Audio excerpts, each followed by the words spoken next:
Most Americans remember their war dead on Memorial Day, but there's a small group of veterans fighting for special recognition every June 8th.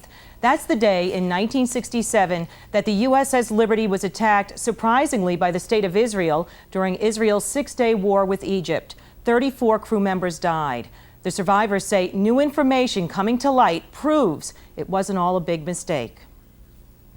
After my brother was killed, it destroyed the family basically as a cohesive unit. In a small upstate town called Fish's Eddy, you can still hear the echoes of a military attack that's barely made the history books.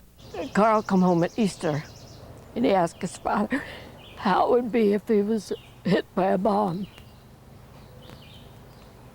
June it was. June 8, 1967, the day Israel fired rockets, burning napalm, and torpedoes at an Allied ship, the USS Liberty. It was day 4 of Israel's own six-day war with Egypt. And I was on the way down the ladder when I started hearing all the metal hit topside. The Liberty attack took place in international waters in the eastern Mediterranean. The torpedo that hit us at 2:35. The attack started at 2 o'clock.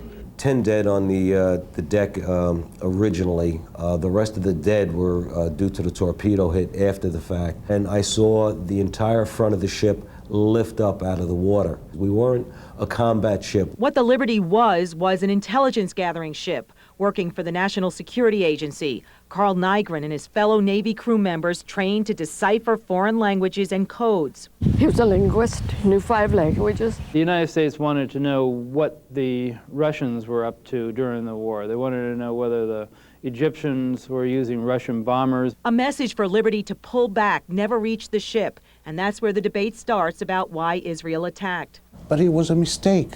It was a mistake. You didn't know it was an American ship? We didn't know it was an American ship.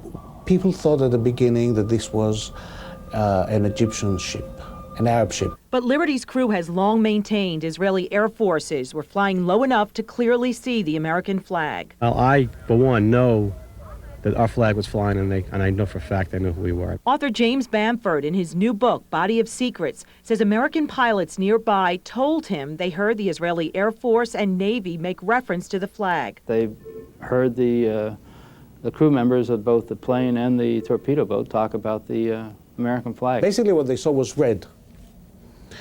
And then they stopped, and then Israeli ships approached the Liberty and offered help.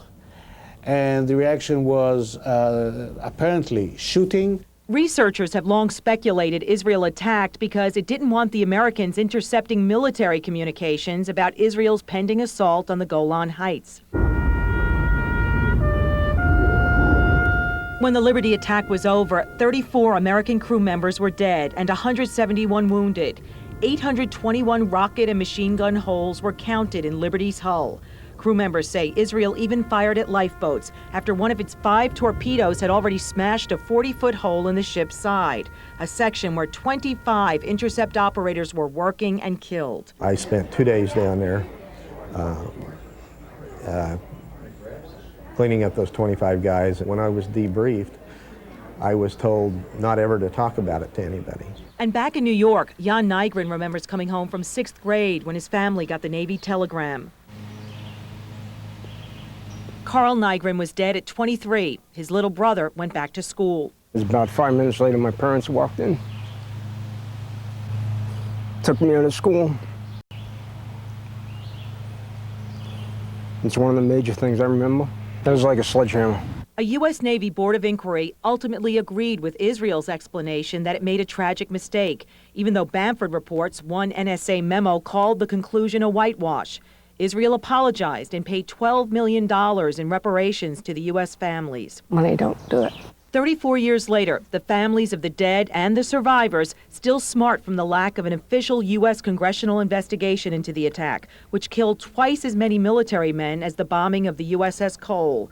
The wounded captain of the Liberty, who refused medical attention for 17 hours to stay with his ship, received the Medal of Honor, but went to his deathbed in 1999, still calling for the U.S. and Israel to release all details relating to the attack.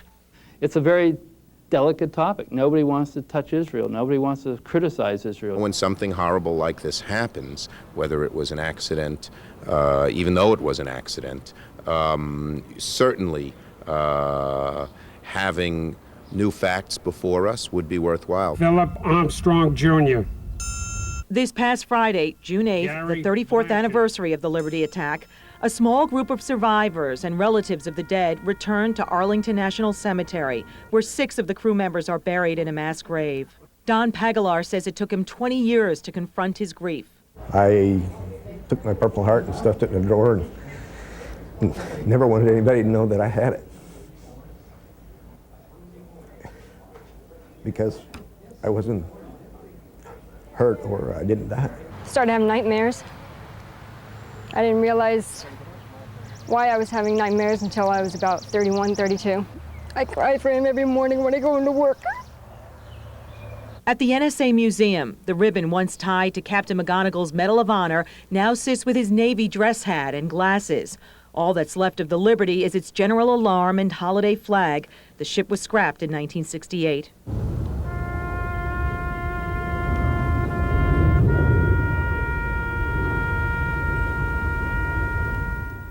This report was researched and co-produced by Caesar Darius, our managing editor.